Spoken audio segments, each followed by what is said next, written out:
Hello, it's Storytime with Alix, and today I'm going to read The Princess and the Wizard by the author of The Gruffalo, Julia Donaldson. The Princess and the Wizard. It was Princess Eliza's birthday, and she was just blowing out the 7 candles on her cake when a wicked wizard flew down the chimney and into the room. "Why didn't you invite me to your party?" he thundered. "Because wicked wizards like turning people into stone," replied Princess Eliza. "So they do," said the wizard, and with a flick of his bony finger, he turned the king, the queen, and all of the party guests into stone. Then he laughed a horrible laugh, "Ma-ha-ha-ha," and he said to Princess Eliza, "They like capturing princesses too." Just then there was a whirring of wings, and in through the window flew the princess's fairy godmother. She was late for the party, and when she saw what had happened, she waved her wand, and she said, "The princess may try 7 times to escape by changing her colour and changing her shape." The wizard just laughed his horrible laugh, "Ma-ha-ha," and said, "Changing her colour and changing her shape will never help Princess Eliza escape." Then he snapped his bony fingers again and turned the fairy godmother into stone. The wizard whisked the princess up the chimney and carried her away to his tall, dark castle. He locked her in the cellar where she cried herself to sleep. The next day was Monday. The wizard unlocked his cellar door, and he was holding a big red book which contained all of his magic. "This is your first chance to escape," he said. "I shall count to 100, and then I shall come and find you." He opened his book, and he closed his eyes, and he began to count. 1, 2, 3. Princess Eliza ran outside. The moat of the castle shone blue under the blue sky, and she jumped into the water and turned herself into a blue fish. 98, 99, 100! The wizard opened his eyes, and he looked into his magic book, and he read, "To find where Eliza is hiding from you, look in the moat for a fish that is blue." He fished Eliza out of the moat, and he took her to his kitchen, which was full of blue plates and pots and pans, and they were all covered in dried up food. "So you like blue, do you?" he said. "Then set to work and wash," and he locked her in. On Tuesday morning, the wizard unlocked the kitchen door. He looked at all of the clean plates and pots and pans, and he grunted. "Chance number 2, he said. Then he opened his book, and he closed his eyes, and he began to count. 1, 2, 3.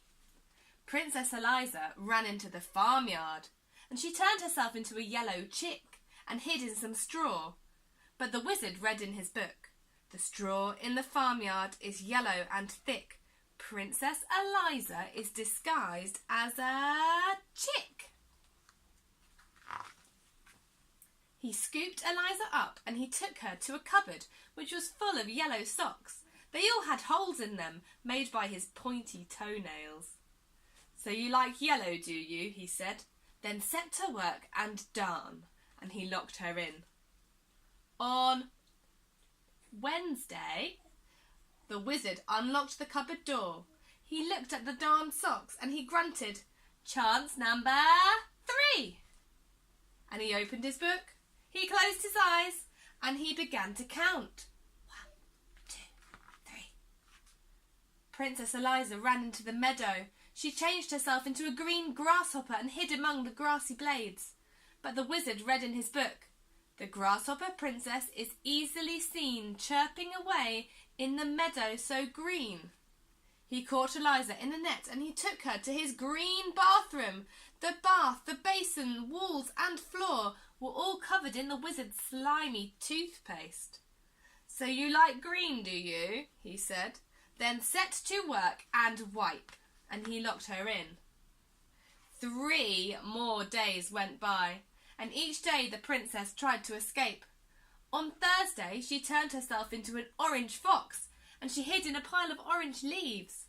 On Friday she turned herself into a purple butterfly, and she fluttered among some purple flowers.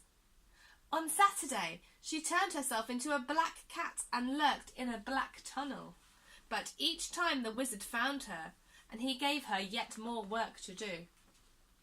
On Sunday morning, the wizard came onto the roof where Eliza had been scrubbing the sooty chimney pots, and instead of grunting, he laughed his horrible laugh. "Mwahaha! This is your last chance," he said. "If I catch you this time, you must stay and work with me for the rest of your life." Then he opened his book, closed his eyes, and began to count. 1, 2, 3, 4. Princess Eliza turned into a white gull, and she flew up into a cloud. But as she hovered above the roof where the wizard was still counting, she saw words forming on the page of his open book. "So that's how he finds me," she cried. "I will never escape." And then she had an idea. She turned herself into a page of the wizard's book, a perfectly blank white page with no writing on it. 98, 99, 100! The wizard finished counting, and he began to read his book. The princess turned into a bird in the sky. She hid in a cloud, and then she had one more try. That was the end of the page. The wizard turned over to read more, but there was no more. The next page in his book was blank and white. He flew into a rage. "You stupid book!" he shouted, and he threw it into the moat, and the book landed with a splash and sank to the bottom. All the wizard's magic was gone. At that moment, the palace, the king and the queen and all of the party guests came back to life. "Where is Princess Eliza?" they asked each other, and they looked around. Nobody knew, except the fairy godmother, and she only smiled and said nothing. Princess Eliza had turned herself from a white page into a blue fish and was swimming to the edge of the moat. She turned herself into a yellow chick and ran across the corn in the farmyard. She turned herself into a green grasshopper and hopped over the grass. Then she turned herself into an orange fox and raced through the orange leaves. She turned herself into a purple butterfly and fluttered over the purple flowers. Then she turned herself into a black cat and streaked through the black tunnel. Then she turned herself into a white bird and she flew all the way back to the palace, and in through the window. She perched on a chair at the tea table and changed herself back into a princess. The king and the queen and all of the party guests all hugged her.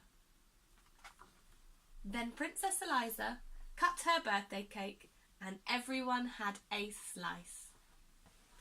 The end.